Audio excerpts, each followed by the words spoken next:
नमस्कार, मी डॉक्टर मच्छिंद्र बांगर महाराष्ट्रातील आणि देशातील हवामान परिस्थितीसंदर्भात 48 तासाचा अंदाज देणार आहे.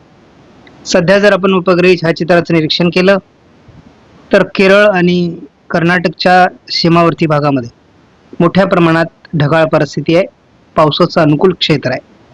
महाराष्ट्रात घाटमाथ्यावर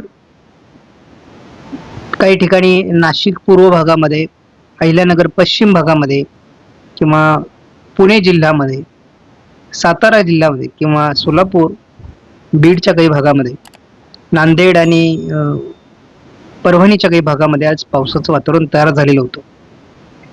विरळ स्वरूपात ठिकठिकाणी या घटना घडलेल्या आहेत. आपण सकाळच्या व्हिडिओमध्येच मान्सून संदर्भात बोलताना असं म्हटलं होतं की मान्सून आपले रंग दाखवणार आणि तो रंग दाखवतोय. पुन्हा एकदा 30, 31, 1 आणि 2 असे 4 दिवस तो अरबी समुद्र आणि बंगालच्या उपसागराच्या एका विशिष्ट ठिकाणी थांबवणार नाही. आज हवामान खात्याने मध्ये सांगितलेलं आहे की 4 तारखेला मान्सून पुढे सरकेल. त्यामुळे तारीख पे तारीख अशी अवस्था आता भारतीय हवामान खात्याची झालेली आहे. GFS मॉडेलने उद्यासाठी जे अंदाज दिलेले आहेत त्यामध्ये खास करून थोडाफार नाशिकचा भाग आहे, पूर्व भाग, थोडा पश्चिम छत्रपती संभाजीनगर आहे आणि थोडाफार अकोला बुलढाण्याच्या उत्तरेला पाऊस आहे. परंतु विशेष काय उद्या पाऊस दाखवलेला नाहीये. आणि अगदी पुढे देखील स्थानिक वातावरण जे काही तयार होईल त्यावर सर्व बाबी अवलंबून असणार आहेत. त्यामुळे महाराष्ट्रात GFSने तरी पुढील 48 तासात किरकोळ वातावरण दाखवलेलं आहे. मात्र एक ट्रफ अशा पद्धतीने बनलेली आहे. त्यामुळे घाट माथ्यावर मराठवाड्याच्या आणि पश्चिम विदर्भ, जळगाव जिल्ह्याच्या काही भागामध्ये आणि नाशिकच्या काही भागामध्ये पावसाळी वातावरण तयार होऊ शकतं. आपण जी लाल रेषा दिली त्यामध्ये पावसाचं व्यवस्थित वातावरण तयार होत नाही तोपर्यंत उष्णतेची लाट कायम राहणार आहे. 40°C किंवा त्यापेक्षा अधिक वातावरण हे विदर्भ, मराठवाडा आणि उत्तर महाराष्ट्रामध्ये आहे.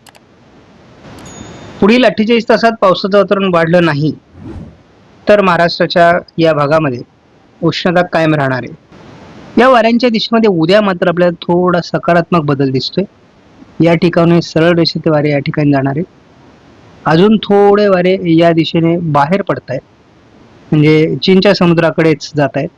हे वारे जोपर्यंत या दिशेने टर्न होत नाहीत तोपर्यंत, आणि ते या ठिकाणाहून असे टर्न होणं आवश्यक आहे, तोपर्यंत आपल्याला पूर्व शाखा प्रभावी दिसणार नाही.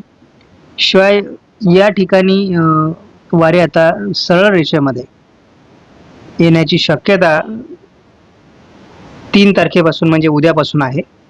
त्यामुळे वातावरणात उद्या बदल होण्याची शक्यता आहे. आपण 4 तारखेचाही वातावरण बघणार आहोत, कारण आपण 48 तासाचा अंदाज बघतो.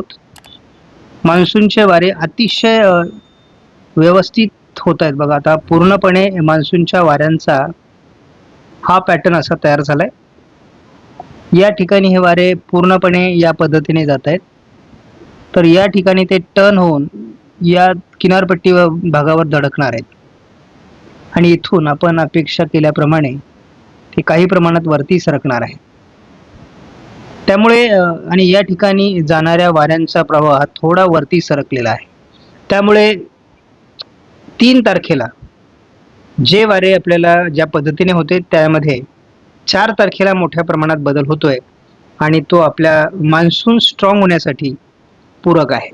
उद्या 3 तारखेला सगळ्यात आनंदाची बाब म्हणजे महाराष्ट्राच्या किनारपट्टी भागावर वारे येऊन धडकतायत आणि मान्सूनचा प्रभाव कोकणामध्ये उद्यापासून सुरू होऊ शकतो असा एक प्राथमिक अंदाज आहे. त्याच दरम्यान थोडं सोलापूर, सांगली आणि कोल्हापूरच्या दक्षिणी पट्ट्यात पावसाची ECMWF मॉडेलने अंदाज दिला आहे. 4 तारखेला परिस्थिती थोडी वेगळी असणार आहे.